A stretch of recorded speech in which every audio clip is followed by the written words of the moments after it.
दुनियाँमा कस्तो शासन छ, कस्तो सरकार छ, त्यसको प्रतिबिम्ब नेपालमा पनि छ। अब कसैलाई कुनै कानुन लाग्दैन, कुनै मुद्दा लाग्दैन, कसैको सम्पत्ति खाए पनि खान मजाले पाइन्छ, मुद्दा लाग्दैन।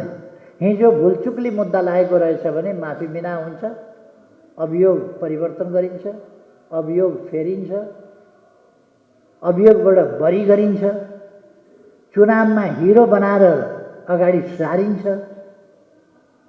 महान्यायाधिवक्ताको कार्यालय इतिहाससम्मका लागि कलङ्कित भएको छ, लज्जाको विषय बनेको छ। यस्तो पनि हुन्छ?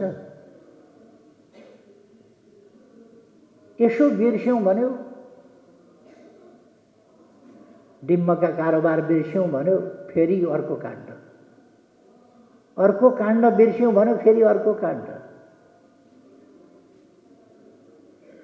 अब अहिले अभियोग परिवर्तनका काण्ड, मुद्दा फिर्ताका काण्ड, दुनियाँको पैसा हिनामिना भएको पैसा कसले तिर्छ? महान्यायाधिवक्ता कार्यालयले तिर्छ?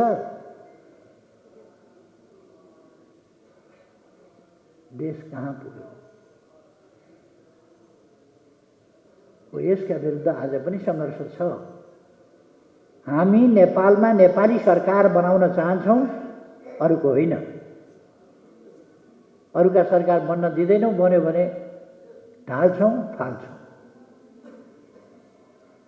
नेपालीको सरकार बन्छ, नेपालीको सरकार चल्छ। त्यसो भएर आज पनि सङ्घर्ष जारी छ।